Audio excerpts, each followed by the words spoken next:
Welcome, ladies and gentlemen, my name is Brian McLogan, and in this video, we're going to work through the angles in trigonometry, which is the second lesson in our trigonometry unit. So again, I'm going to kind of work through my notes that I gave to my students, so therefore we can see the step-by-step solutions to help you with angles in trigonometry. So let's go ahead and get started.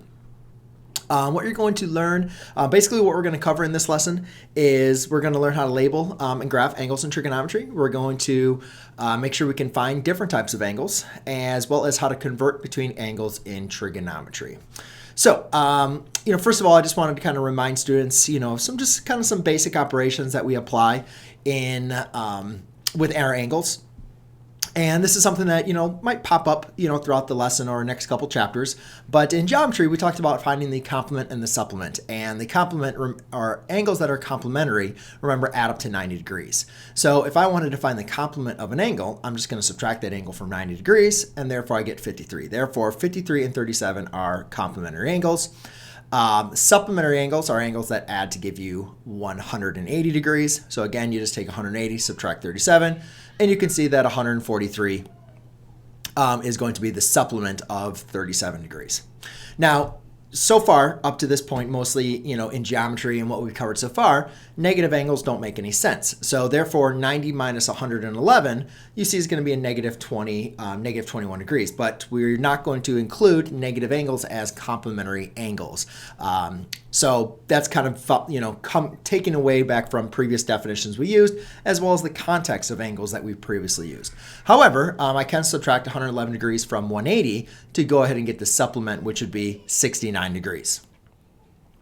All right, so that kind of brings us up to our first definition, which is really just kind of like the measurement of degrees and really like an angle. And I kind of talked about this as like the vocabulary word really of an angle. The angle is really going to be the measure of rotation between two rays set at a vertex. We've also talked about angles that basically, being between two sides of a triangle or any kind of really polygon that we have. But the important thing, what I asked the students to do is I said, go ahead and graph 30 degrees. And most students graph 30 degrees like this, or they graph 30 degrees like that. But in reality, these 30 degrees are in space. There is no orientation. There is no expectation of how we should graph 30 degrees. So some people could do 30 degrees like this, or, you could do 30 degrees really any different way. You could even created another polygon, some regular polygon and represented that with 30 degrees. So we didn't have any really standardized process. The one thing I wanted to bring to students is, one, why do we use 360 degrees to represent the rotation of a circle? And then really, what is that unit measurement of a degree? And really, just a degree is going to be, 1/360th of a revolution around a circle. That's basically our measurement of a degree. So I kind of went a little bit into the, the backstory, or at least the understanding of using 360 rather than using any other random number we could have. But the short form is basically 360 is a really nice number. It can be divided very nicely, evenly into that case. And again, I am not a history thing, but as far as I remember looking up, it very much circles that the, 365 days in the year, 360 is very close to that. And we know that that is going to be, the same thing kind of orbiting in the sun. Think of it as a circular day. But 360 is a lot better is a lot more divisible than 365. So therefore, that was just kind of the accepted use for the rotation of a circle. All right, but the problem is, again, we don't really have a way to differentiate between how we want 30 degrees. If I say 30 degrees, everybody's going to draw 30 degrees differently. So therefore, that's when we came up to standard form. Now, standard form is very important, not only because we're all going to be graphing our angles the exact same way for this chapter, but also it brings in direction of rotation. Because up to this point, 30 degrees was 30 degrees. It was just a measurement of rotation. There was no arrows there, right? Didn't matter if you went from here to here or from here to here. We didn't care what the direction of rotation was within a triangle. However, in standard form, you can see we have an initial side and we have a terminal side, and we always rotate from initial to terminal. When we are rotating in the counterclockwise direction, that is considered positive, and when we are rotating in the clockwise direction, that is considered negative. So the initial side is always going to be on the positive version of the x-axis, And then the terminal side is just going to be the final side that we have. And so just kind of notice here that I always start here, and then I have an arrow, which represents my rotation. So now that we're including orientation, we have this positive and negative, but there's some things we should also take away from 360 degrees. So obviously, if all the way around, if we're just going to accept degrees as 360, well, then we know half of that is 180, which also produces the straight angle, which hopefully we're familiar with. And then half of that would be 90 degrees, right? Which is the right angle. So then we just kind of count, well, if that's 90, that's 180, that's 270. So just kind of understanding those angles is important. Again, under the assumption that we're going to accept 360. But I really kind of press the students as far as like, is there maybe something better than degrees, right? I mean, again, it is just this arbitrary number that is very easily divisible. It kind of makes sense to like the orbit of the Earth around the sun, and it's close, but it's really not exact. It doesn't really make sense. It just kind of seems like a made up number that works really well. So that's when I press them. Well, what about a radian? And so the way that I, kind of teach radians is I basically label them. I basically label the radius of any circle, and I kind of treat that as like a hard spaghetti noodle. And basically, obviously, we cannot move that or it's going to break, right? We can't bend it or shape it. However, if we take that spaghetti noodle, put it in like some hot boiling water for a couple minutes, then we can start to, it's malleable. We can start wrapping around the circle. And what happens is if we wrap it around the circle here, well, if we were to rotate a ray, that rotation with the radius around that, like the circumference there, that would measure 1 radian. And that's what we call a angle degree of 1 radian. If we do it, go ahead and twice, that would be 2 radians.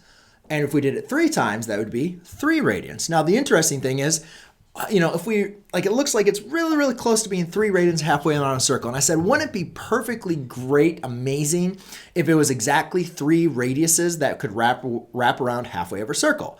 And it would be great if that worked out. And you can see, unfortunately, though, it's close, but it's just not there. And that little decimal extra ends up being 0.14159, ... repeating on and on and on forever.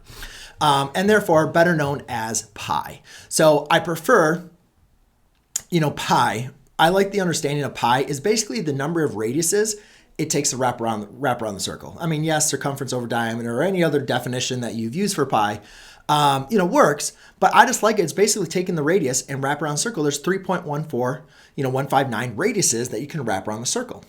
This also brings up another important point as far as the radian. This just seems nice and easy, like 1 radian, 2 radians, 3 radians, and pi.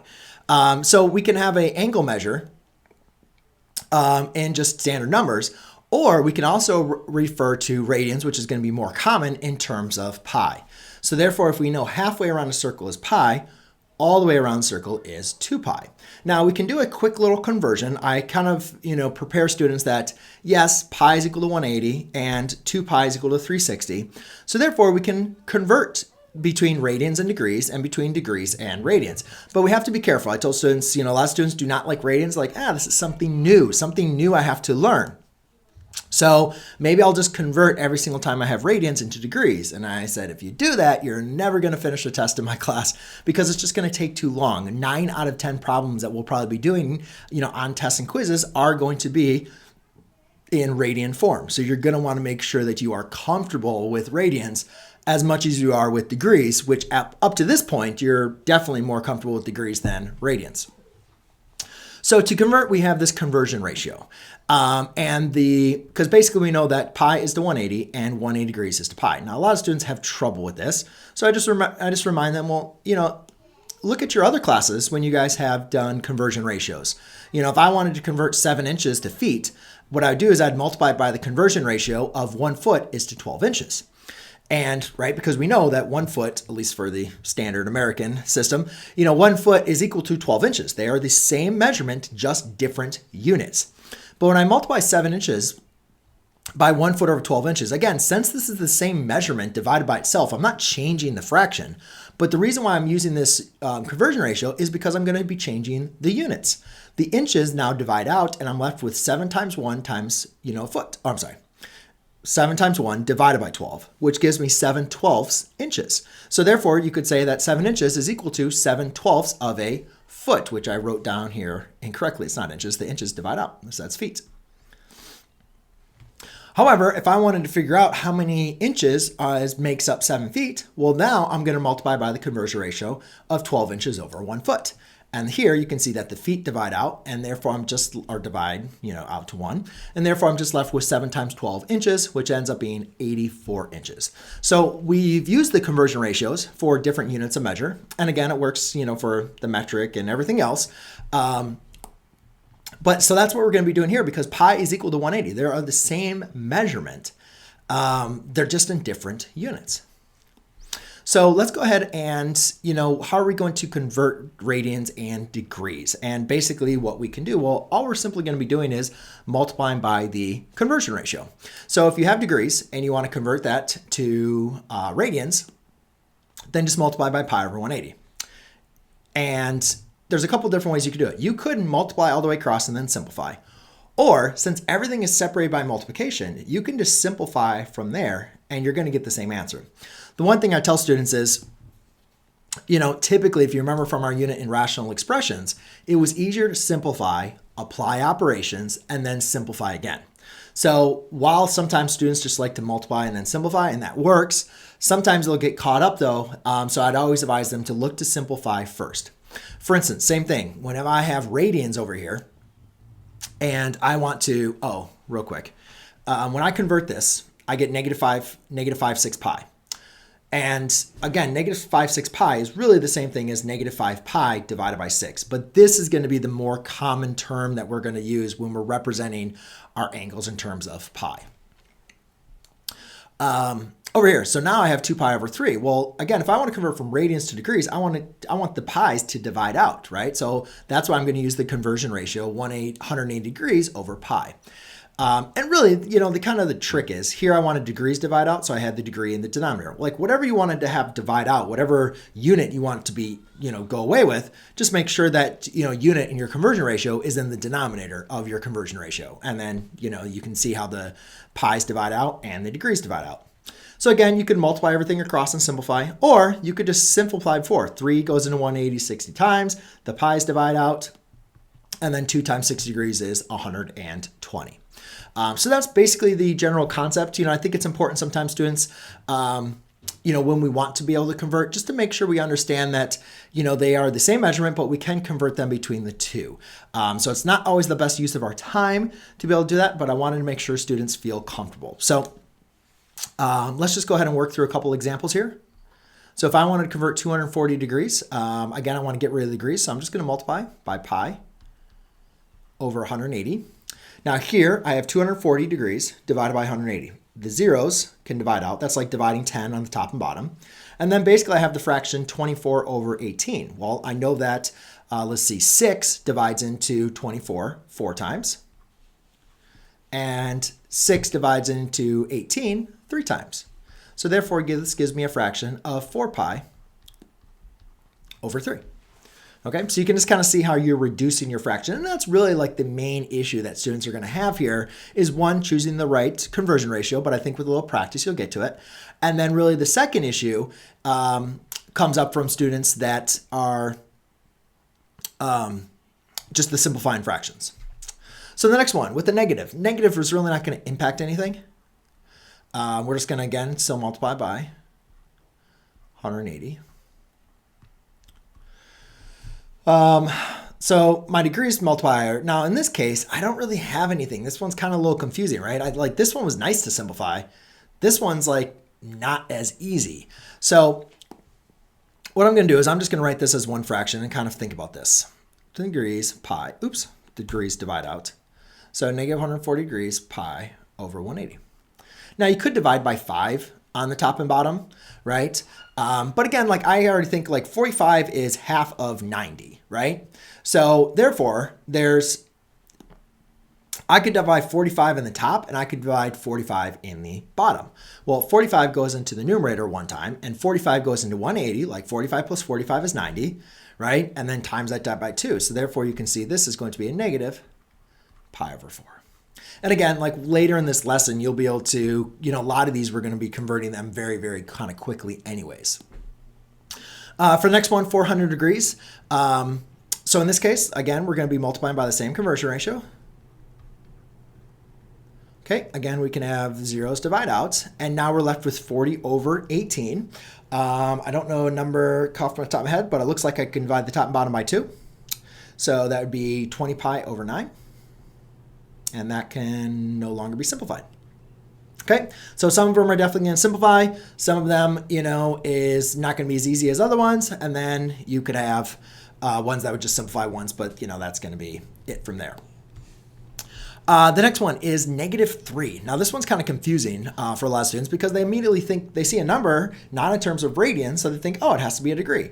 But again, if you don't have that degree symbol, it's not in degrees, it's in radians. So therefore, we need to multiply this by our other conversion ratio, 180 degrees over pi.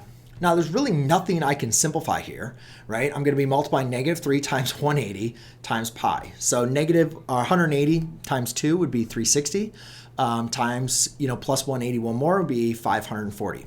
So this is a really weird answer, 540 degrees. Pi still remains in the denominator, and that's just going to be in degrees. Now, again, when would you really ever need to do something like this? Probably not very often.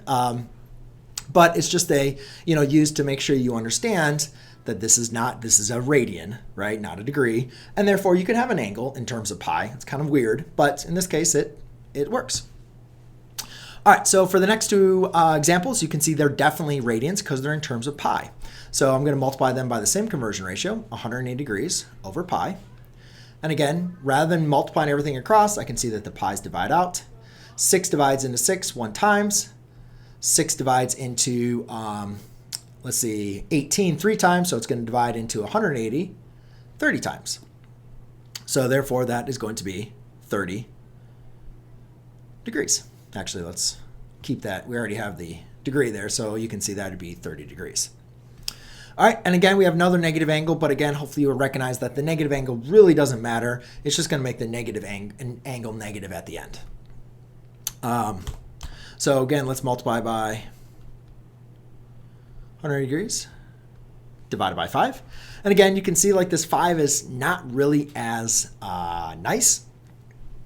You could multiply this by 3. And again, my students are not going to have a calculator. So it really kind of comes into, them being able to kind of check your work.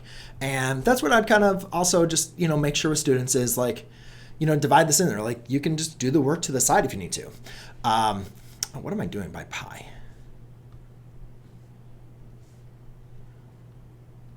Okay, so the pi's divide out. Here I'm going to divide 180 into 5 into 180. And, so again, you could do like 5. How many times does it divide into 180? Well, 5 goes into 18. Again, if you get like stuck on this, 3 times. 3 times 5 is 15. Subtract the rows, right? If you remember, we did this long division in the last chapter. 5 goes into 30 6 times. Oh, okay, so that goes in there 36 times. So that's a -3 times 36 degrees. Well, 36 times 2 is 72, so therefore that gives you a -108 degrees. Okay, so if you don't have the answer up at the end, don't be afraid of doing just some basic little math here on the side. Until we're given a calculator, then obviously we can take advantage of technology. All right, so now that we have the basic conversions, we're not going to want to convert these to radians, but let's go ahead and just practice sketching in standard form. So what I did with the students is I said if we're going to sketch 400 degrees, remember that all the way around the circle here is 360, right? So if all the way around the circle is, here's 0, here's 360, right? We know all the way around the circle is 360. So then to get to 400, how much farther do I need to go? Well, that's just 40 more degrees, right? So, obviously we know like 90 here, half of 90 is 45. So it's going to be somewhere in between. And I told students, I'm not the graphing police. This should be somewhere, it's definitely need to have the quadrant right when you're graphing.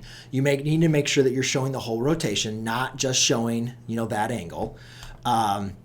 And, it should be relatively in the middle. It should not be very close to an X, to the X or the Y axis. And therefore you're going to be perfectly fine there. But again, just making sure that show the rotation in the positive form, as well as showing the arrow, which is showing the direction of rotation. Negative 90 degrees, we know that's going to be a right angle, but again, negative just tells us we're going to go in the opposite direction, right? Because we know 90 degrees is right there, so negative 90 degrees is going in the opposite direction. Again, noticing that arrow and the use of rotation. Again, noticing my initial side is always going to be starting there. So there, from here, we can just kind of work through some other examples. So let's just kind of work through these now. So 30 degrees is just going to be a nice one, positive. That's not going to be very big. So start on our initial side. Just go from there. We'll say there's 30 degrees. 157 is not an angle that probably many of us graph very often. So again, I think it's just kind of important to know that, from standard form, that's 180 and that's 90 degrees. So 157 is just going to be somewhere in this second quadrant, right? A little bit closer to 180 than to 90. So we'll just kind of do something like that. And again, you can see that for all these angles, I'm not just graphing the angle, but I'm also graphing the terminal side. The same kind of idea can be applied for 225 degrees. So 225 degrees, so if this is 180, and if you remember, I originally just added 90 again, right? So here's 90, here's 180, this would be 270 degrees. So 225 degrees is going to be somewhere in between, probably a little bit closer over here, or maybe it looks like actually pretty much right in the middle, right? But again, it's roughly in there. You can see now how that represents the angle. And then we have a nice little negative one, and we know all the way around the circle is 360. So in the negative direction, it's just going to be all the way around the circle. And you can see there is negative 360. All right, so now let's get into the fun ones, graphing a good old radian. So what I showed students when we're graphing radians, there's really this main concept that I want all students to be able to understand. And that is that halfway around a circle represents pi radians. Okay, so if we can understand that halfway around a circle represents pi radians, then we are going to have the fundamental understanding, because we can basically work from there. So if we have, here's pi, right? So that means if I wanted to graph pi halves, that's really half a pi, right? So 1/2 pi. And you can see that's the same thing as 90 degrees. I don't like to convert or talk about 90 degrees. I want to keep everything in radians. But you can see, here's pi, so half of it is going to be right up there. And again, we don't really write it as 1/2 pi, we write it as pi halves. But you can see how that kind of makes sense. And the other thing is, if we're taking pi, if I wanted to break pi into halves, then you can see it's already broken down into pi. So you can see how this is pi halves. Now again, kind of following this understanding here, if this is pi halves, right? If that's pi halves, that means this is going to be 2 pi halves. Here is going to be 3 pi halves, and all the way around the circle is going to be 4 pi halves. So you can see how, if we have, pi halves is what we call our unit of measurement, our counting unit. Pi halves, 2 pi halves, 3 pi halves, 4 pi halves. And again, remember, this is equal to pi. This is equal to 2 pi. Okay, so the measurements are the same. We're just counting them now in terms of halves. And that's why I should actually break that down into halves. Okay. So now let's go ahead and just practice sketching on the axes, or sketching within halves. Oh, I was going to move that one around. Okay. So on the first one, again, as we kind of talked about, if this is pi halves, if that's pi halves, this would be 2 pi halves, and that'd be 3 pi halves. So you're really just counting your way around, pi halves, 2 pi halves, 3 pi halves. As far as negative 2 pi, again, that's kind of the same one that we already discussed here. So that's going to be all the way around in the negative direction. Here we have negative pi halves, so that's just going to be down there. Again, this is positive pi halves, so negative pi halves is going to be down in that direction. And then we have one that's a little bit larger than pi, so we know all the way around circle is 3 pi, and then we just need to go 1 more pi, which is, again, half that revolution there. All right, so again, that's basically all we want to do. Notice how my angles, again, all start on the positive x-axis, and they all have a terminal side where they're ending. In this case, it's all on an x or a y-axis. And they also have arrows showing your rotation or direction of rotation. So now let's get into a little bit more of the fun ones, which would be sketching the fourths. Oh, I guess did I do this? Yeah. I guess actually that's what I meant to do. Yeah, well. So there's my angle pi halves right there. Okay. Actually, you know what? I'm going to fix that. Let's do this as 2 pi halves, 3 pi halves, and then this one, which would be 4 pi halves, 2 pi, and then this is equal to pi. Therefore, my angle, I'm just going to like redraw this because I already had that up there. But I want to draw the angle just nice and pretty. So now just the angle pi halves is right there. Okay, so now let's go and look into the fourths. So basically on the fourths, we're again going through the same basic understanding. Here is pi. Well, now I can break pi into 4 equal parts, right? So I break in pi, and you can break it into 4 equal parts. So this is pi over 4, 2 pi over 4, 3 pi over 4, 4 pi over 4. And that's really important because in the same respect, all the way around the circle is 8 pi over 4. Now, we only need to get to 3 pi over 4, which thankfully is already drawn for us. So, you can see 3 pi over 4, so that's just going to be pi over 4 short here. Oops, so let's just go.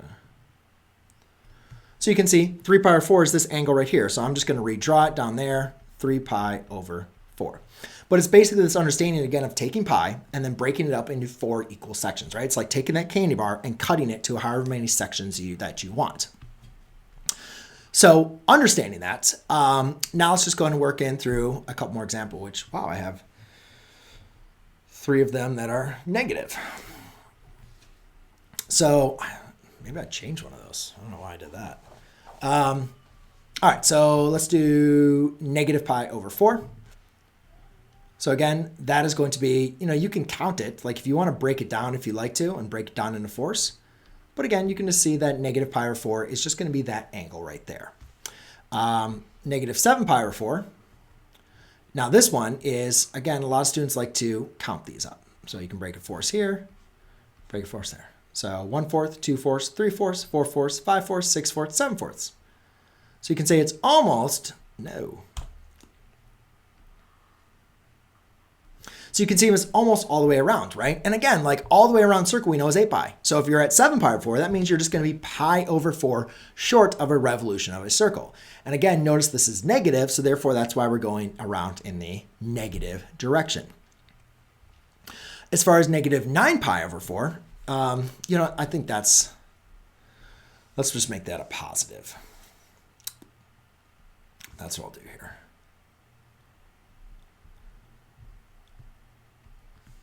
I'm just going to raise, I'm not sure if I missed that or what. So I'm just going to make that a negative and pretend we never saw that. Okay, so 9 pi over 4. Again, kind of going through this understanding, if we know that all the way around the circle, that was, maybe I'll make that, because that was the one I did in class, was the negative 9 pi over 4. That's all right. Dang it. Okay. I'm going to change this one. Sorry. I thought I recognized this, but I guess I didn't. So I'm going to change this one to a positive.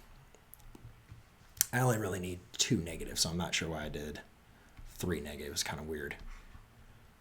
Okay, same idea, but now we're just going to go down in this direction. Again, pi over 4 short.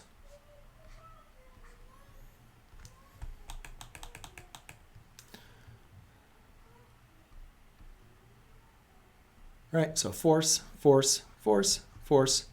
And then you can see that my angle here is just going to be pi over 4 short. Now, negative 9 pi over 4, again, is going to be going in the negative direction. We know all the way around circle is negative 8 pi over 4, so I just need to go 1 more pi over 4. And you can see, therefore, that is going to be my angle negative pi over 4. So it's going to be larger than a revolution, down an extra pi over 4. For the next one, we have 5 pi over 4. So again, breaking this down, like if we know that halfway around a circle is 4 pi over 4, we just need to go an extra pi over 4. So again, you can see that like obviously breaking it down into fourths is helpful, especially when you want to count and like make sure you're doing it right. But again, once you kind of understand that like half of a circle is 4 pi over 4 and all the way around the circle is 8 pi over 4, then you can just basically kind of use those as your kind of like, foundation and just kind of work from there. All right, so now let's go and get into thirds. Now, when dealing with thirds, I don't really like having this axis here, but again, it's like the same thing, right? You're just taking this and breaking it down into 3 equal parts, right? So if here's pi, you can break pi into 3 equal sections. So negative 4 pi over 3. Sometimes when I like to do negative 4 pi over 3, I like students to understand, 3 pi over 3. So if here's 3 pi over 3, that means 4 pi over 3 is going to be down here, right? If here's 3 pi over 3, and then 4 pi over 3, 5 pi over 3, 6 pi over 3, right? Did I change that to 4 pi? Let's change that to 4 pi over 4. Okay, so that's 3 pi over 3, 6 pi over 3. So therefore, if I was going to do 4 pi over 3, again, that's just going to be this angle here. And again, like sometimes if you get confused with the negatives, I just like students to think of like, just imagine what would be the negative version. Like it's the exact same angle, it's just in the negative rotation, right? So negative 4 pi over 3 is the exact same angle, just in the opposite direction. Okay, so you can see the difference. Like they have the same measure, they're just in opposite directions of each other. All right, so let's go ahead and do sketch 5 pi over 3. Again, if we, like here, you could break this up into thirds. Again, having the x-axis there, it gets confusing. But again, so let's actually delete it. So you can just count, 1/3, 2/3, 3/3, 4/3, 5/3. And you can see that is going to be your angle. Here, we're going to do negative direction. We know halfway around the circle would be 3 pi over 3 in the negative direction. So negative 2 pi over 3 is just going to be 2/3, right? So 1/3, 2/3. Now, here's where we get to a little bit of fun with 10 pi over 3, because I think when students start to like count, they recognize, wow, counting works, but it's just not very fun. Like, I'm going to count it just so you guys can see what happens here. So 1/3, 2/3, 3/3, 4/3, 5/3, 6/3, 7/3, 8/3, 9/3, 10/3. All right, so we found the angle, and that's the angle. It has like an extra revolution and going and then down in the third quadrant. But the reason why I represent that is when we did this rotation, it was like an extra rotation. We didn't really need to graph around a rotation just to find the terminal side. So what I show students is, we know in terms of thirds, 2 pi is equal to 6 pi over 3, right? That is what we learned up here. 2 pi is equal to 6 pi over 3. So I could also rewrite this as 6 pi over 3 plus 4 pi over 3.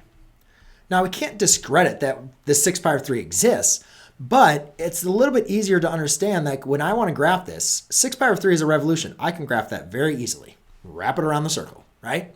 Then now I'm just graphing 4 pi over 3. So I know 3 pi over 3 is halfway around a circle, and then it's just an extra third.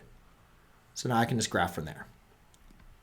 So it's with this understanding that, using these extra revolutions, which we call using period as an aid, you can quickly and easily graph these if you can break them down like that. Here's another example where it's going to be larger than 2 pi. But again, this one isn't too bad. Like it's only a pi greater, right? Because we know that like 6 pi over 3, right? So we have here is going to be, now this one is a little bit different though. You can write this as negative 6 pi over 3 plus a negative pi over 3. Because again, like direction matters, right? So here's negative 6 pi over 3. Same thing, a revolution just in the negative direction. And then you're adding one more negative pi over 3. So therefore, that would be our angle down there. Okay? All right, and then it brings us to lovely 6. So let's do this as 6 pi over 6. And therefore, all the way around the circle is 12 pi over 6. So the nice thing about at least doing with 6 is you're basically taking the thirds and you're breaking them up one more time. So there's pi, here is thirds. And again, you don't really need to be perfect here, but you can see how we can break this up into 6 equal parts. So again, understanding 6 pi over 3, I'm going to want to use the period of an aid. Again, we notice that halfway around a circle here is 12 pi over 6. So therefore, I know that this is larger than a revolution. And it's only going to be larger than a revolution of pi over 6. So I am just going to do a nice little revolution, and then I'm going to add, come on. I'm going to do a nice little revolution, and then just go extra pi over 6. And there you go. All right, so let's go ahead and work through these last examples. Pi over 6 is fairly basic enough. You're just going to really estimate there. Pi over 6.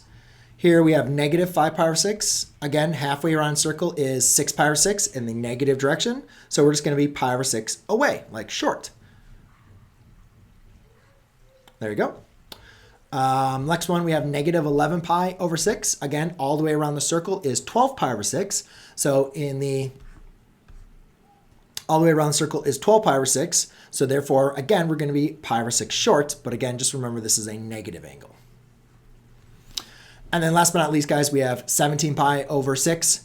Again, if I use period as an aid, that's going to be 12 pi over 6 plus 5 pi over 6. So again, let's go ahead and sketch this real quick. So 12 pi over 6, got that done real quick. And then 5 pi over 6, halfway around a circle is 6 pi over 6, so we're pi over 6 short. That angle is going to look just like that. Okay, so now let's get into one of the more important definitions that I want students to understand for this chapter, which is the reference angle. So this is going to be something that we're going to be using every single day from now on. And really the reference angle is fairly basic, but students get it confused all the time. The reference angle, which we concern as theta prime, is just the acute angle between the terminal side of an angle and the x-axis. Main thing is reference angles are always positive and they're always acute. So if you're writing the reference angle and it's not positive and it's not acute, then it's wrong. So the important thing is, notice how my angles are in red, right? We could call our angles theta, for whatever case. But again, like angles have directions in standard form. Reference angles do not have direction. Notice how there's no arrows in the reference angle. They just measure the distance from the terminal side to the x-axis. So it doesn't matter if I'm going this way or if I'm going that way. Like it's just the measure of from the terminal side to the x-axis. Also notice that they are always acute. Remember, acute means they have to be larger than 0 and less than 90. They can't be equal to 0 and they can't be equal to 90. So, again, if you have an angle that lies on an axis, then there's going to be no reference angle. Now, there are a lot of formulas, and I used to teach the formulas, but then I was like, just use common sense. So that's what I'm going to do when I go through these. Is basically you ask yourself, how far is the angle away from the x-axis? Sometimes, and basically you're just going to be using subtraction and finding the difference of two angles, and how, depending on which quadrant you're in, you're going to do that differently. So I will go ahead and explain. So in the first example, we have 2 pi over 3. Now again, we know halfway around circle is 3 pi over 3, right? So if I just traveled 2 pi over 3, how much farther do I need to go to get to 3 pi over 3? And the answer is just pi over 3, right? Because 2 pi over 3 plus pi over 3 is 3 pi over 3. Or as far as the subtraction goes, 3 pi over 3 minus 2 pi over 3 gives you that reference angle, which is pi over 3. Now again, easily get tricked up here is once we see these negative angles. Once we see these negative angles, students automatically want to go ahead and graph negative 9 pi or see a negative angle and they say, oh, the reference angle must be negative. But no, it's not. Like when you graph negative 9 pi over 4, again, all the way around the circle is 8 pi over 4, and then you're just going pi over 4 more, right? So therefore, how far did you travel? From the x-axis, how far did you travel to this terminal side? Well, the answer is just pi over 4, right? That is that absolute distance that you traveled. It doesn't matter if the angle is negative, doesn't matter if you're traveling back to the x-axis or in the negative direction, you still just traveled pi over 4. That is the reference angle. So therefore, let's just go ahead and work through a couple of examples here. I should have done 3 pi over 3. Well, yeah, that's all right. Okay, so the first example is 5 pi over 4. And when we go ahead and do 5 pi over 4, so we can graph 5, come on. So a lot of times when I'm finding the reference angle, I just like to go ahead and just draw the angle just to kind of get used to it again. And therefore, that's the reference angle. So halfway around the circle is 4 pi over 4. I went an extra pi over 4, so therefore theta prime is pi over 4. For B, I'm doing a degrees, 360. Well, I know all the way around the circle is 360, but my angle is 361 degrees, which is just one little unit over, right? So in this case, how far am I away from the x-axis? I am just 1 degree. So the reference angle is, again, it's cute and it's positive. Here I have negative 2 pi over 7. And it's like, whoa, we never dealt with sevenths. And again, one thing actually I forgot to mention here is, a lot of times what I did with students is I said, hey, like we did sixths. Like, should we do 12ths? Like eighths? 24ths? 36? Like, what is the next number? And again, you could really do any number. It doesn't, like, these are the numbers that we use for a specific reason, and you'll see why coming up in the later units. But yeah, we can break up a triangle any way. Like, we can break up a candy bar any way that you want to. Hey, if you take that circle and you break it up into 180 parts, then you'd have a degree. Like pi over 180, you would have, obviously you can see that's the conversion ratio. That creates your degrees. But anyways, let's go back to where we're at. So my point to bringing up that is we have negative 2 pi over 7. So let's actually graph that. So we know that halfway around circle here is negative 7 pi over 7. Now you could go ahead and sketch this as well. You haven't tried to identify like 7 equal parts, which is kind of weird. But again, we know that half of that, like half of 7 is 3.5 sevenths. Right? Now again, you don't need to graph this at all. But I think it's just important to kind of know where this angle is. Negative 2 pi over 7 is still going to be in this fourth quadrant. Okay? It's going to be down here, and you can see that how far is it away. If I just travel 2 pi over 7 away, then my reference angle, theta prime, is going to be 2 pi over 7. So it's going to be the exact same angle. It's going to be the exact same angle that than my original angle. And also, notice this one. I also could have written this as 360 degrees plus 1 degree. Right? So we have this extra revolution. But again, when you have an angle that lies in the first quadrant, or the terminal side, it's just going to be that same angle. Like that's an extra revolution. You can see that those are going to be the same. All right, and then last but not least here, we have 5 pi over 6. So again, if all the way around the circle is 6 pi over 6, and I only traveled 5 pi over 6, that means my reference angle is going to be pi over 6. Okay, so we'll talk about how to use these later. It's really just the idea for students to be able to identify the reference angle in each part. But now it's going to bring us up into our last definition, which is coterminal angles. And the definition of coterminal angles is actually even easier than reference angles, but it's more difficult for students to comprehend. And you'll see once we kind of start talking about this. But coterminal angles are basically just angles that have the same initial and terminal side. So you can see all of these angles here all start on the positive x-axis, and they all end on that terminal side, which hopefully is supposed to be the same, right? Or you can see is the same. Now again, it doesn't matter the direction, right? You can go in the positive direction, you can go in the negative direction. You can go around the circle, you can go around a circle. And like, that's the important thing that you understand. Like, if I could keep on going around the circle, then there's infinite many coterminal angles. And the answer is yes. So the reason why this gets confusing is because since there's infinite coterminal angles, you're going to have the way that the questions are asked are going to be directed, certain ways. Like one, thing I might say, find the smallest positive and negative coterminal angles. So therefore, I'm looking for specific, two angles. Or, you could have a multiple choice question and it says, which of these angles is not coterminal? So that's why the graphical approach is nice, but it's really like understanding, well, how do I, understand this? And the way that I kind of explained to my students was like running around a track. All right. It's kind of weird, but let's pretend you wanted to come with me and run around the track, like at a gym, outside around the football field, we have, the tracks. So my point was like, what if, well, it's kind of weird actually in this example. It made sense in all these examples, the way I was teaching my students, but let's pretend that you wanted to go ahead and run with me, right? And like here I start and then I stop here before I meet you. Now, if we want to run again, but we want to stop, like come back to the same direction, like how far are we going to run? Let's use a green. So here I'm running by myself, right? And then you meet with me and you say, hey, let's run a lap around the circle, right?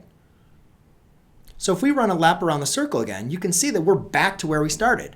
So really that question is, how far did we run together, right? Now, obviously I ran a little bit before you showed up and then we ran together. But from when you showed up to when we stopped running, we're back at where we started, right? We went around the whole track together. So how big is that green?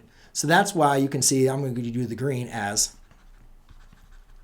2 pi or 360. So we could say plus or minus 2 pi or plus or minus 360 degrees.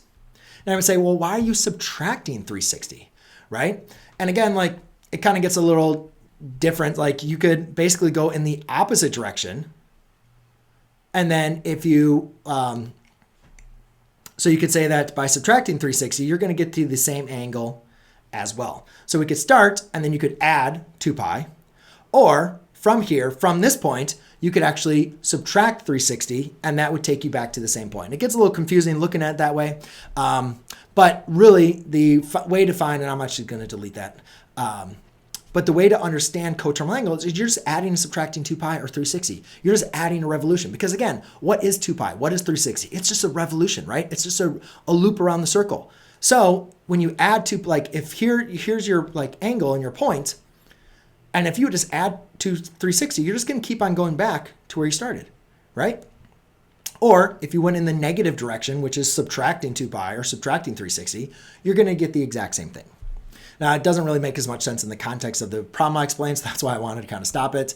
I did spend a lot more time with my students kind of going over some scenarios of like being on the track, which at this point, I don't want to even kind of go through because in reality, you really need to understand adding and subtracting 2 pi or 360 is like the easiest thing to do. So what I did though is I did kind of go through these different scenarios here with this angle. Like for negative 3 pi over 2, that is the red angle, right? And actually what I'm going to do is I'm going to go back with the blues. I'm going to go through like each color. So there's my red angle, negative 3 pi. That's my original angle.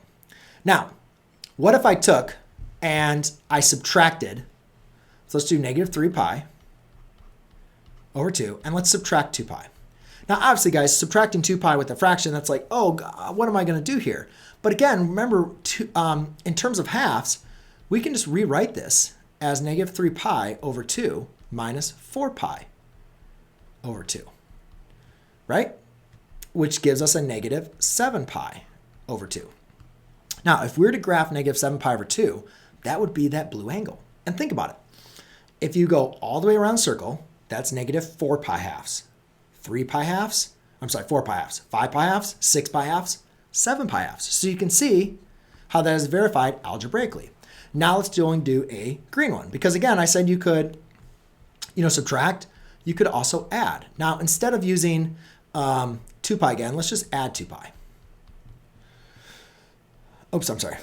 I'm going to change that into, 4 pi halves. So I'm just going to write this as 4 pi halves. So if I add 4 pi, you can see that I get pi halves. And again, look at that green angle. You can see the green angle is at pi halves. Now, you could add 2 pi again, right? You can add 2 pi as many times as possible. So for the pink one up there, I'm basically just taking my last angle, pi halves, and I'm going to add 2 pi again to that. 4 pi halves, and you get 5 pi halves. And again, let's check it. All the way around circle is 4 pi halves, plus another pi halves is 5 pi halves. But the main thing I want you to see is the angles all start on the positive x-axis, and they all line on the y-axis. So when getting to this one, 17 pi over 6, again, it's important to note that this is greater than 360. So when I graph this, I go, or 2 pi, I'm sorry. So I broke this up into 12 pi over 6 and 5 pi over 6. So I'll go all the way around, that's 12 pi, and then add 5 pi over 6. Now, it gets a little confusing, this one, because if I say 12 pi over 6 and I add, so again, here's my coterminal angles. Oh, now, first of all, it says determine the smallest and positive negative coterminal angles. So by subtracting 2 pi, I got negative 2 pi over 6. By adding 2 pi, I got pi over 6, right? So those are going to be my two smallest coterminal angles, because if I added 2 pi again, I got 5 pi over 6, which is a coterminal angle. It's just not the smallest coterminal angle. That's why these are going to be my two answers. Now, what I did here is I I graphed these, but then I didn't, I actually didn't give the answers. I just graphed them. So I got to go ahead and do them now for you. So the important thing is if you take 7 pi over 6, right, a lot of people just memorize, oh, just add and subtract 2 pi. And like, yeah, that is correct. But why do I, if I add, again, if our goal in this problem is to find the smallest positive, if I add 2 pi, you know, remember 2 pi in terms of 6 here is 12 pi over 6. So by adding 2 pi, I'm going to get a really, really big angle. So I don't want to do that, right? That's going to give me 29 pi over 6. I'm trying to find the smallest positive. So what I'm going to do is 17 pi over 6, I'm going to subtract 12 pi over 6. And when doing that, I get 5 pi over 6. Now again, that's still positive. And again, I need to get a negative angle. So all I'm going to do is I'm going to take 5 pi over 6, and now I'm going to subtract 2 pi one more time. And by subtracting 2 pi over 6, you get negative 7 pi over 6. Now again, do we see 5 pi over 6 as well as negative 7 pi over 6? Yes, and you can see how they are represented graphically as my two solutions. I just didn't do the algebraic portion. But now let's go and do the algebraic portion here for the rest of these angles. And again, we're just trying to find the smallest positive and the smallest negative coterminal angles. So in terms of fourths, you know, it's important to know that 2 pi, I think for these is equal to, you know, 8 pi over 4. So this is between one revolution. So therefore, I'm just going to add 8 pi over 4, and I'm going to subtract 8 pi over 4. So that gives me 15 pi over 4. And this gives me negative pi over 4. Here we have a negative angle, which again, it's fine. But notice that this is larger than one revolution, right? So again, because 2 pi is equal to 6 pi over 3. So you can see that this is larger than revolution. So if I add 2 pi to this, I'm still going to have a negative angle. So therefore, what I'm going to do here is I'm going to add 2 pi twice rather than subtracting. So when I add 2 pi once, that gives me a negative pi over 6. I need to add 2 pi again. Now, could you add 12 pi over 3? Yes, you could. Or you could just take the last answer that you had and then just add 2 pi again to that. And that gives you now 5 pi over 3. So again, just recognize when you have an angle that's larger than 2 pi, larger revolution in the positive or in the negative direction, make sure you're either going to be adding twice or subtracting twice. In this case, for fifths, this one's kind of weird, right? But 2 pi is going to equal to 10 pi over 10 pi over 5. So again, this is less than one revolution. So I'm going to add 10 pi over 5 equals 11 pi over 5. And pi over 5 minus 10 pi over 5. Negative 9 pi over 5. And now we have now we have an angle that's in degrees. Again, guys, kind of like the same idea here. Again, that's within one revolution, right? It's not larger than 360 or subtracting 360. So I'm just going to add 360 to this number. Obviously, that's going to be one revolution. And you can see that is going to be 225 degrees. And then you can take negative 356 minus 360. And that is going to equal negative 495 degrees. So again, this is just a process of finding these coterminal angles. And yes, the obvious idea is really just to add and subtract 2 pi or 360. But again, you can notice that when you have angles that are larger than a revolution, you got to be careful from there. And I think it's just also important to understand the graphical approach from there. But that is it, ladies and gentlemen. That is basically all the angles in trigonometry. Hopefully you have a better understanding of how to graph them, the different types of angles, how we represent them, how we label them, as well as how to convert between them. Because you can see that we did a lot of radians. Like we introduced radians, a lot, but you can see how they are just really a different unit, therefore degrees. So hope you learned a lot. And if you have any other questions or reflections from this lesson, I look forward to hearing your comments, and I'll see you guys on the next video. Cheers.